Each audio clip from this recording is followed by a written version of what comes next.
So,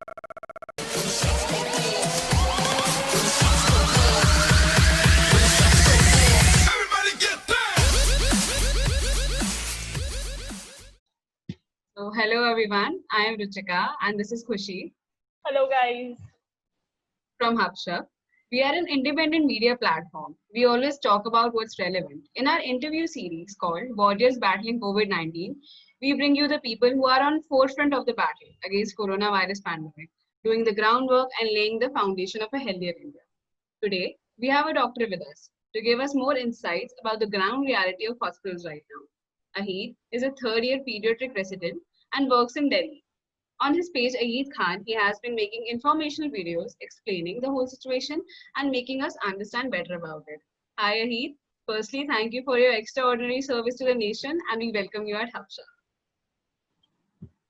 Hi Ahid. Thank you. Hi, Khushi. Ahid, how do you feel like in this Magnus crisis that the world is facing? You guys being at the very forefront of it. We are sure it must be very challenging. So how are you doing? So I have good days and bad days. अभी आजकल good days चल रहे हैं because I'm in quarantine. So when I have to go to the hospital again, I think they intermittently alternate with each other.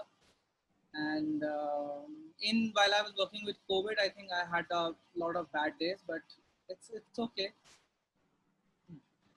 Our working hours haven't really increased or decreased, but there is always this looming risk which has suddenly evolved, that even if you're going to the emergency or you are going to the ICU, हमेशा एक risk रहता है. Even if you're not seeing patient, you're just coming to the hospital, and then you have to constantly. So when I enter the hospital, I wear different clothes. When I leave the hospital, I wear different clothes. I sanitize my hands before entering, after leaving.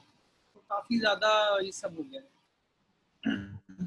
The new normal, the scary new normal. So scary, sitting at home, it feels a little fine, but then when we hear about your experiences, it's literally horrifying. Doctors have been exposed to all these diseases even before then COVID. It's just पता नहीं क्यों ये suddenly COVID has got us into this international exposure that doctors are sometimes at risk. If अगर आप 2016 की बात करें, then there was a dengue epidemic going on then, and we had a worse infrastructure even then as compared to now. And kids were affected. In dengue, kids were affected, and we had the same situation. There were no ventilator beds. There were full ICUs. There were emergencies filled up. I remember I had so in the emergency room there is a corridor outside, and उस corridor में I used to have patients, and I used to line them up in as number two as they used to come. So if they come early, I used to sit one behind the other so that I don't miss the number.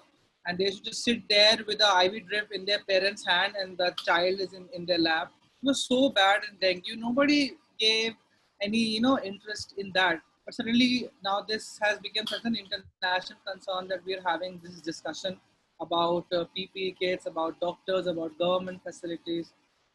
It's just very scary to realize that if coronavirus infection हमारे देश में शुरू होता या हमारे देश में ये चीज start hoti, so then it would have, only if our country would have been affected with this, then who would have talked about this?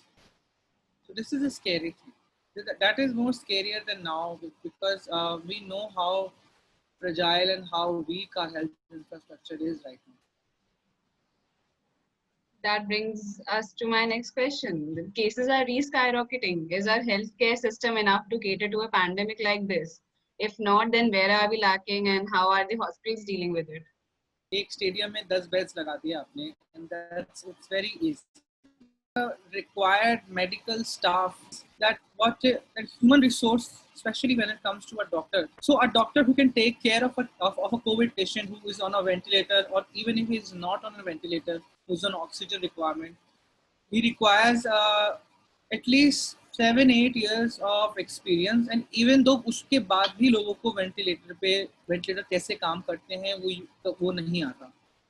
So what we require that if you are increasing the beds, you should at least ensure that the doctors who are posted there are trained first about ventilators, they are trained about COVID patients. And after then this pandemic, hopefully when it will be over, will you learn from it? Will you learn that we need more medical colleges, we need more hospitals, we need a simultaneous medical colleges and hospital development, we need better medical health, medical education, because MBBS doctor, there was this thing that a lot of final year medical students who have never seen a patient, who have never done, who've never even put an injection, उन लोगों को वो Covid patients के stadium में डाल रहे हैं. So imagine if your parents is there and some neta ka beta got COVID and he gets into this one of these stadiums, will they be allowing these final year students to take care of such patients? Absolutely not. So where is the health? So this is where it is lacking. It's not lacking in the number of beds or number of, sisters. Sisters are a major part of how the hospital works. Nobody knows about this. So what happens is if you go to a hospital and if you go to a government hospital today or a COVID facility and you're admitted in the ICU, the usual ratio is 30 patients to 2. If there is a big hall with 30 patients, there are only 2 doctors catering to you, which means every 15 patients को एक doctor देता है, which is a terrible number, because when it comes to staff, it even decreases. So we need a better ratio for nurses as well. ये नहीं है अभी हमारे देश में. We have a very bad sister ratio. You are a pediatrician, so how dangerous is the situation for the children? Are they more receptive to the virus? Honestly, if we go by the logic of infectious diseases, Khushi, hota ye hai that most of the times kids are more susceptible, especially the one who are less than 1 year old or who are less than 5 years old. But it has been seen in various countries around the world. So initially, shuru mein ye tha that kids are not affected. And kids are most of them are showing very less symptomatic, patients, and very less, mortalities, means very less fatalities happening with kids. But there is a twist to it now. Now we see that less than 1 year जो बच्चे हैं, they are getting, if they get the infection, it takes a serious turn. And we also see that those patients, जिन बच्चों को ये infection हो रहा है, they are contracting a very weird form of symptomatology. They are showing heart dysfunctions, and they're basically showing a disease pattern which is similar to another disease which is called Kawasaki disease, and that affects the heart, and that's actually a life-threatening disease. India में अभी बहुत कम हुआ है ये, and I think this is because most of the times parents do not want to take their child to the hospital. And so on the crux, अगर हम बोलें बच्चों में, it is still yet very new. Children are spared, fortunately. But if it happens to less than 1 year, or if it involves the heart, then it's sometimes very serious. Once a person is observing the symptoms of the virus, how should he proceed? Does he go straight to the doctor and get it checked? In India, if you get a symptom, and the government has advised that you shouldn't go to the hospital as such very quickly, unless you develop symptoms like shortness of breath, or you develop, any severe. But what we have been observing is that a lot of time patients don't give time when they develop shortness of breath. So there is a 5-day course of symptomatology where there is very mild symptoms, and suddenly one day shortness of appears, and suddenly the patient gets into hypoxemia and all that.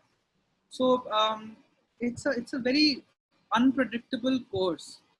We know that जो एक proper एक time होता है which we see that patients इतने time में इतना ये symptom करेंगे. जैसे डेंगू में we know that it's a 10-day disease, 5 days तक fever रहेगा, उसके बाद सारे complications आएंगी. In COVID we don't know what's going to happen.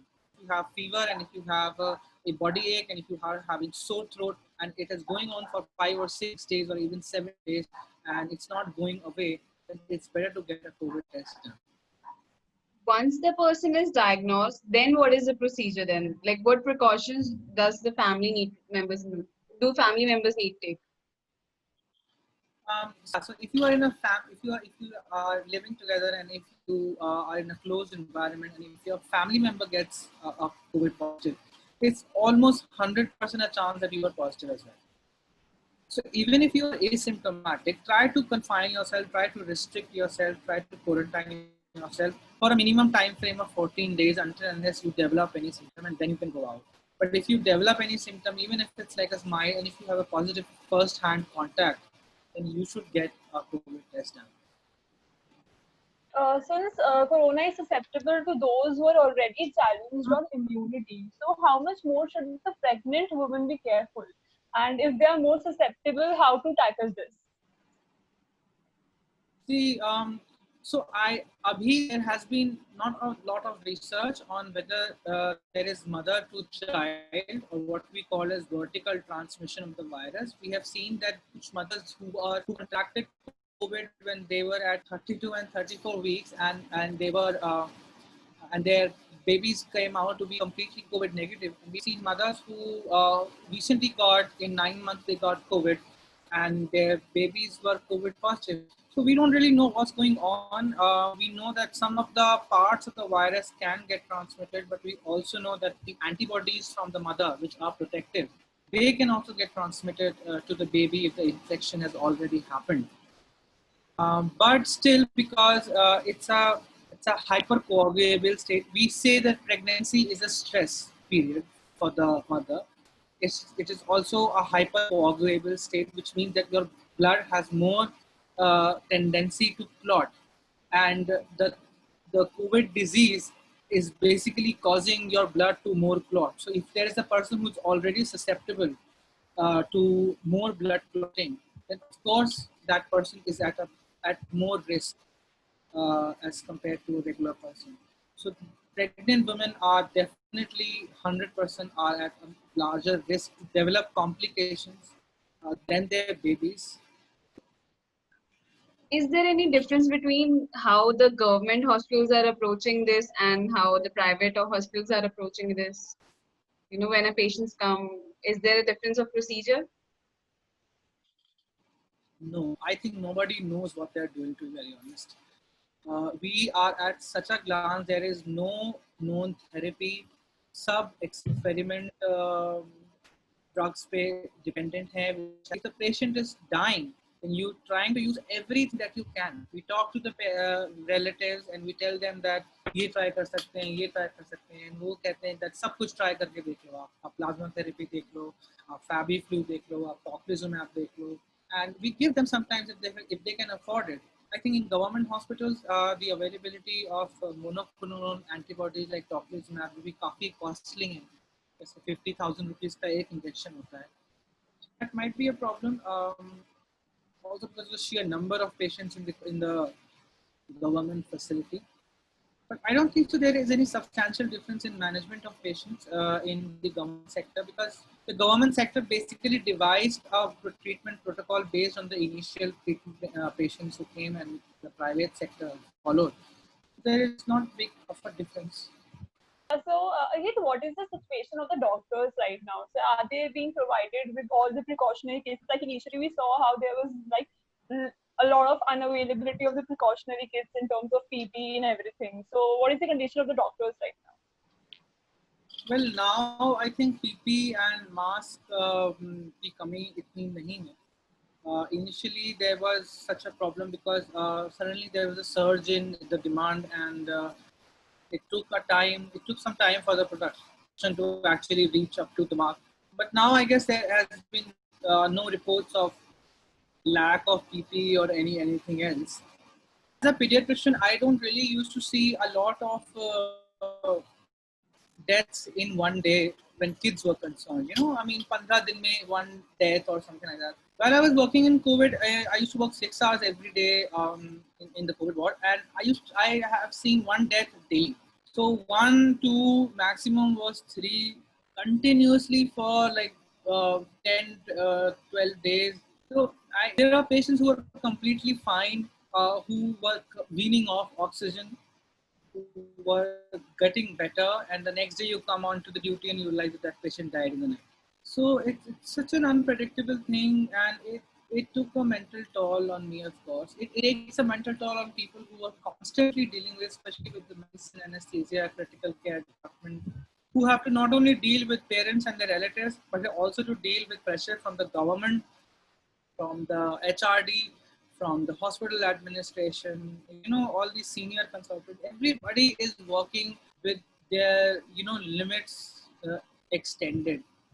So that is what is happening. My exam coming up September, तो उन्होंने आज ही announce किया that they're going to take my exam. So maybe after September, I guess. The antigen, which however is being allowed in all states and is being called the fastest to give out results, is still inefficient. What do you think is the most efficient way of testing? The rapid antigen antibody test, which has recently emerged, it's also now at this point of time being done for asymptomatic patients and for asymptomatic patients who have had contact in their families, or somebody who is going to go through for emergency procedures or emergency surgery like endoscopy or something after an accident or something. It gives off results in 3 hours, and it has a very bad, I would say, sensitivity, but it has a good specificity, which basically means that it takes out the samples which are positive very efficiently. But it cannot tell you for 100% surety that this patient who has a positive sample is COVID positive.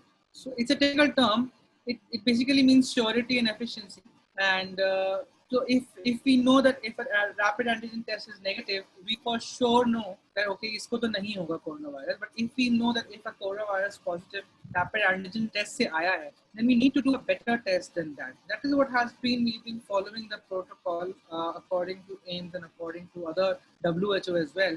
And the best efficient, the most efficient method right now is by taking a nasopharyngeal swab, where we take the secretions from inside your nose or throat, and we run a test known as real-time polymerase chain reaction, or RT-PCR.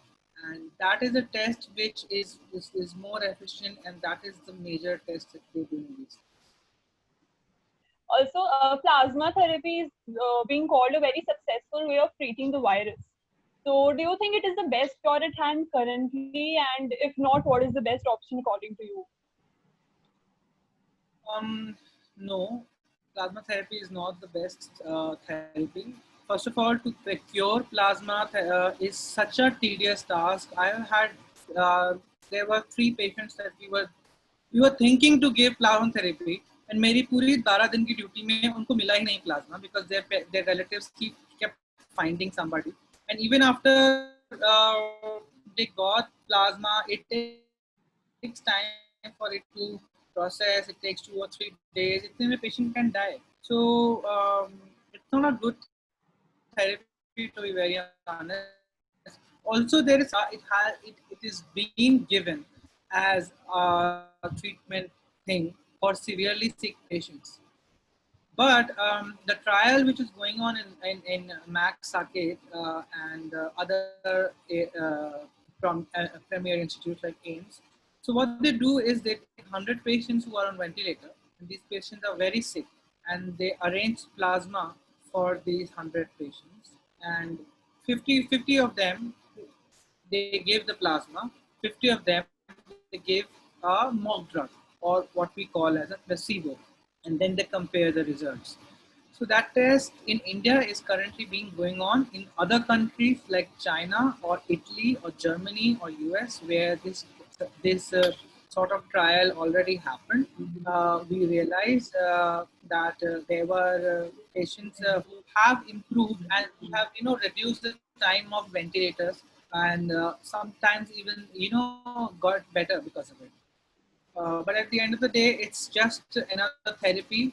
Her disease का एक protocol होता है कि ये drug इतने दिन के लिए, इतने ड्यूरेशन के लिए, इतनी डोज के लिए दी जाएगी.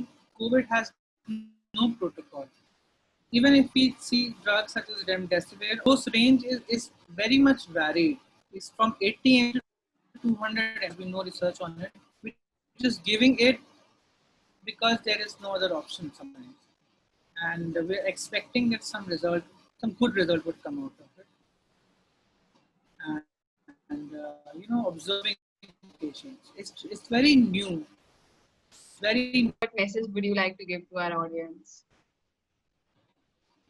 I think as treating COVID patients and what I have experienced is that there are basically three things that we should have compassion towards COVID patients.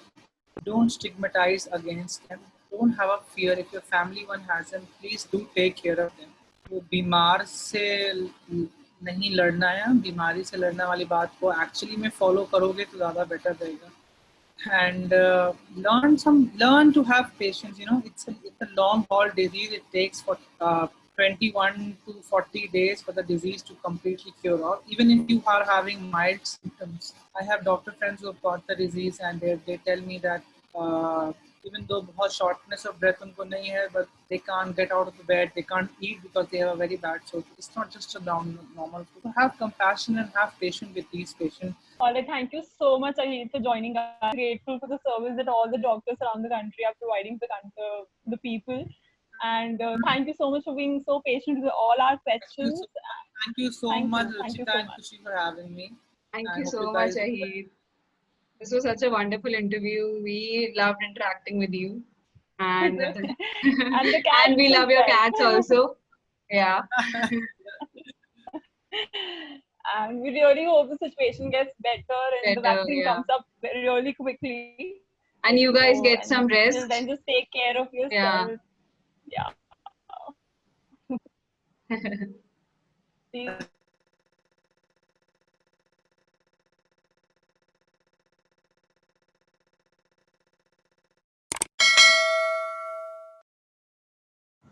Hi guys, hope you liked the interview.